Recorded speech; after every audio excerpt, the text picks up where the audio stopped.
Bryn and I are relief workers full time, and so as soon as the hurricane swept through New York and caused all the devastation, we responded, and I was working with an organization called Operation Blessing right in Breezy Point.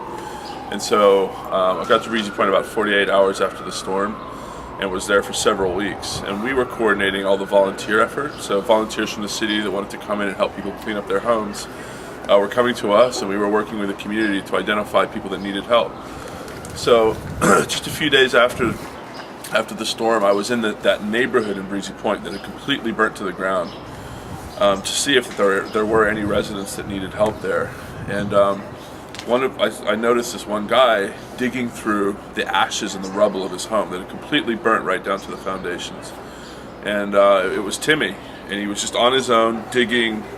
To me, it seemed like almost a futile attempt. Like, why are you digging in these ashes? And he was like looking for anything that they could salvage, lost possessions. And I started talking to him, and in the first couple of minutes of talking to him, it was clear that the thing that he most regretted losing was his surfboard that had burnt or floated away. And I'm a surfer, and instantly had a really strong connection with him, because it's in some way I could relate to the pain he was feeling. He was saying, man, all I want to do right now is go surfing. He loves to surf.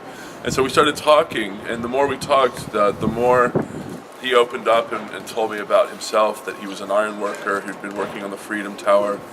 And I just saw in him such a strong character to represent what had happened to that community, and such a strong story, and perhaps to represent what happened to New York at large after the storm. So I immediately called Bryn and said, man, I think we have a film on our hands here. And Bryn flew out, and we started production that right away. Was there any concern about relocating from Haiti? Because you guys made such a mark over there, and you could have had that whole short documentary market to yourselves. Yeah, I think 2 short documentaries about Haiti was probably time to move on subject-wise. And plus, David's work is mostly with disasters, post-crisis. So it's sort of wherever the next thing was. So it moved from Japan, and then after Japan it was to Breezy Point. So how is it shaping this story too? Because, again, this felt more like a profile versus being in Haiti, where it felt, I guess, not, I don't want to necessarily call it a narrative versus this, but maybe also because you guys are in that one and not in this one. So it feels more like his story and his story alone. Yeah, I think the point was, we were hoping with the film was to show Timmy's story, and Timmy's story becomes everyone's story in that community that was affected. And in New York, and there's a lot of Timmys. Thousands of people lost their homes, and so, we wanted him to really represent that. And he's such a great person and a great character, I think. Yeah, and in the film you see how hopeful he is and how resilient he is. And we were amazed at the community of Breezy Point, how tough they were. Especially those ones that lost their homes in the fire. They were all just like, within days, saying, no, we're going to build back. And, they've gone through a lot as a community. They had a lot of members of that community were firemen that died in 9/11. So they've been through a lot, and will bounce back from this just like they did then. And what was the reception when you guys rolled in with your cameras? Were people comfortable with it? Were they excited about it? Or then it's the feeling that maybe you're exploiting them? Well, David walked in helping first, so there was almost a week where he was just coordinating the volunteers, and then when we came in, we dug the house out for 2 days before we put the camera out. And I think that was really important, because that's a closed community. It's a really beautiful, strong community, but they weren't excited about cameras because it was a very intimate moment, and everybody's possessions were on display. So we were really sensitive to that, and we wanted to make sure that we were careful with that. Yeah, that first week, it was just a sea of photographers in that community. And so the residents were very wary of cameras. That was the one big thing that I took sitting in my apartment here, safe and sound, was seeing that slew of pictures of all the devastation, and people just had all those montages of these crazy shots. Yeah. So it's kind of like the same thing here. Yeah, people's photographs were on display, and people's really intimate personal property was on display, and Timmy was saying all the time he was chasing people away because he was saying, this isn't Disneyland, it's not, you can't take it. People were taking photographs. It was like souvenirs, so it was, we were really cautious about that. And can you tell me about the moments of him finding things? Was there anything that you guys shot that you didn't include? Because I kind of like tracking all of the little items that he pulled out, and almost relating to how I'd feel if I needed to save something like that. I think the ring was probably the big moment. There was a questionable DVD he found. we all laughed about. We had some fun. We had fun moments of what he was finding, but he was able to find the one thing that his mother really wanted was her engagement ring, and it was pretty miraculous that they found this because of all the stuff. It was this little box, and it had this diamond ring in it that was really important to Timmy's mother, and that was a big moment of hope for the community. That the whole community rallied around and felt like, okay, maybe we can all keep digging because that was about a week after. So that was a big moment for us. Yeah, and in the film you see he and his brother are digging through and they're finding things from 20 years ago that they'd forgotten, and it's a really fascinating dynamic to see them find these things and have that humor inside. They found the House Party 2 soundtrack cassette and we're laughing about it, and it was interesting to see how finding lost memories can also trigger some humor in those situations. And then can you tell me a little bit about your set this time around? Same equipment, same size group of people? Well, no, we moved to the Mark III, I guess, this time. Yeah, 5D Mark III. Yeah.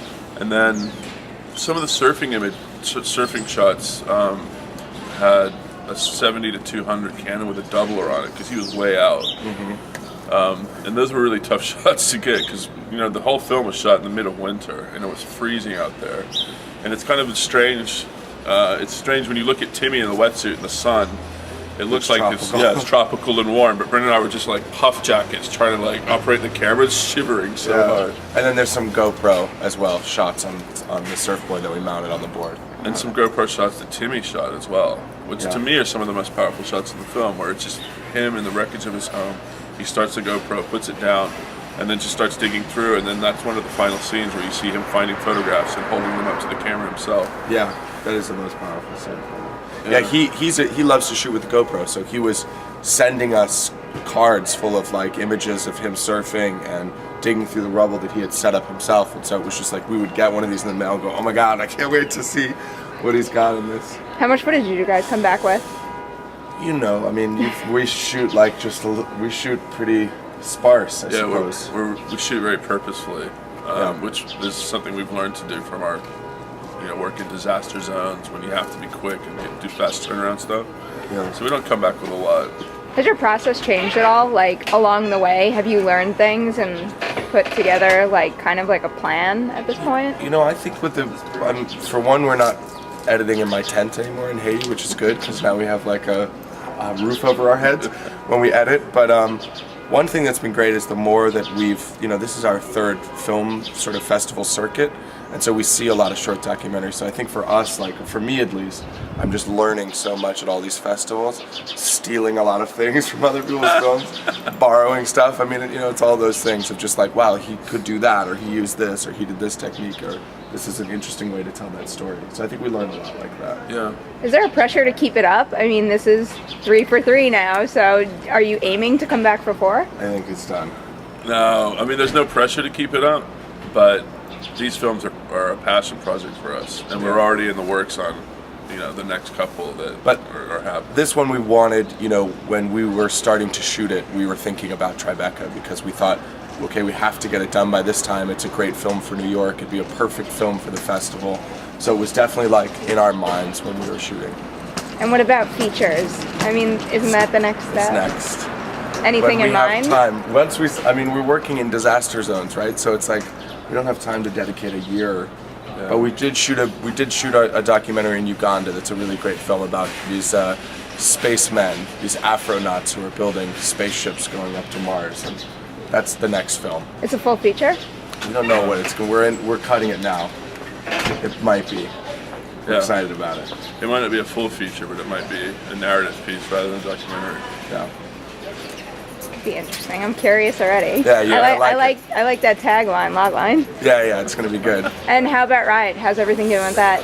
Riot's been great. Riot.org, ryot.org. It's the first news site that connects every news to an action, and so for us, we launched it 5 months ago, and it's been blowing up and great traffic and feeling really good. And so it's an exciting time. It is good times, but we now have less time on our hands, unfortunately, rather than more time.